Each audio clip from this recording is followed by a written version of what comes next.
নমস্কার বন্ধুরা, আজ আমি আপনাদের সকলকে জানাই মশলার মায়াঘাট চ্যানেল থেকে স্বাগত। আজকে আমি আপনাদের কাছে পেঁয়াজ পোস্তের রেসিপি নিয়ে উপস্থিত হয়েছি। পেঁয়াজ পোস্ত বলুন সবাই ভালোবাসে, আমি তো ভীষণ ভালোবাসি। পেঁয়াজ পোস্ত হলে তো আমরা কিছুই চাই না। যেমন চিংড়ি মাছের পোস্ত বলুন, আলু পোস্ত বলুন, বেসনের ফুললি করে পোস্ত বলুন, সব পোস্ত থেকে সেরা পোস্ত হচ্ছে আমার পেঁয়াজ পোস্ত। সকলেই পেঁয়াজ পোস্ত অবশ্য সকলেই ভালোবাসে। হ্যাঁ, আমি সেই জন্য চলুন পেঁয়াজ পোস্ত আমি আপনাদেরকে পেঁয়াজগুলো কেটে দেখাচ্ছি।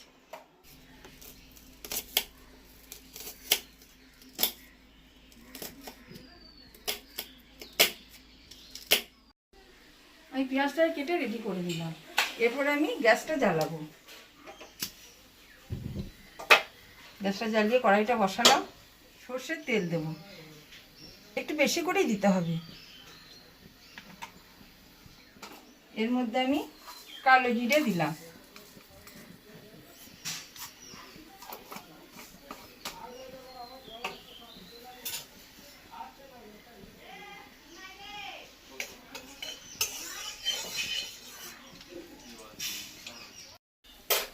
তেলটা আমার গরম হয়ে গেছে। এবার আমি পেঁয়াজগুলো ছেড়ে দেব।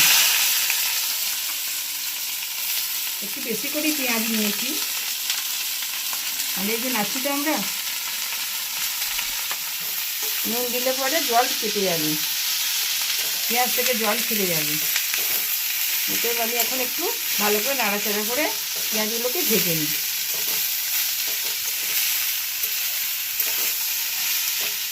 জানেন তো, এই পেঁয়াজ মনে করুন বাড়িতে বাজার নিয়ে কিছু নিয়ে, সেই সময় মনে করুন ঘরে কিছু তো পেঁয়াজ আছে, ঝটপট পেঁয়াজ পোস্ত বানিয়ে নিয়ে লাঞ্চে খাওয়া চলবে।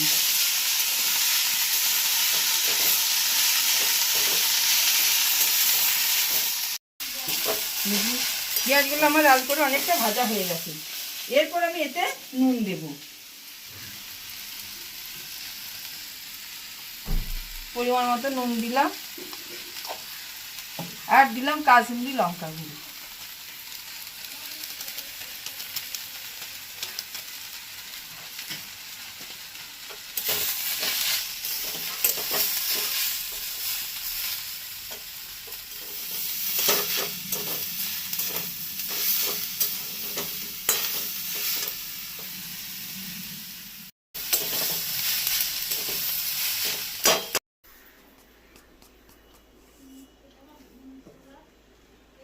চলুন পোস্তটা আমি বেটে নেব।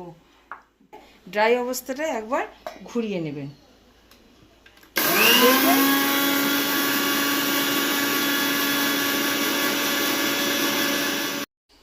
দেখুন দেখুন পোস্তটা কেমন ভালো পেস্ট হয়েছে। অনেকে কিন্তু বলে জানেন তো যে মিক্সিতে পোস্ত বাটলে ভালো পোস্ত বাটা যায় না, কিন্তু না, পোস্তটা প্রথমে ড্রাই অবস্থায় একবার বেটে নিতে হবে, তারপরে আপনি একটু জল দিয়ে বাটতে হবে, তাহলে কিন্তু পোস্তটা খুব সুন্দর মিহি হয়ে বাটা যাবে।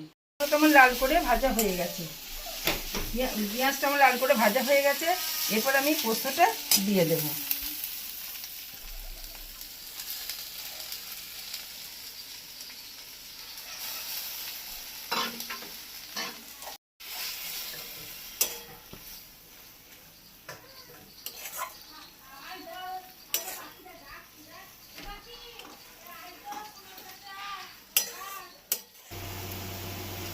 দেখুন পোস্তটা কেমন আমার শুকনো শুকনো হয়ে এসেছে, জলটা একবারে মুড়ে গেছে। দেখুন তেলও ছেড়ে দিয়েছে পোস্তটা। এই গরম গরম ভাত আর এই পেঁয়াজ পোস্ত খেতে যা লাগবে না, ব্যাপক লাগবে। আমার তো খুব ভালো লাগবে, আপনাদের কীরকম লাগবে জানি না, আশা করি ভালো লাগবে। দেখুন আমার পেঁয়াজ পোস্ত একবারে রেডি। আমি এরপর এটাকে নামিয়ে নেব।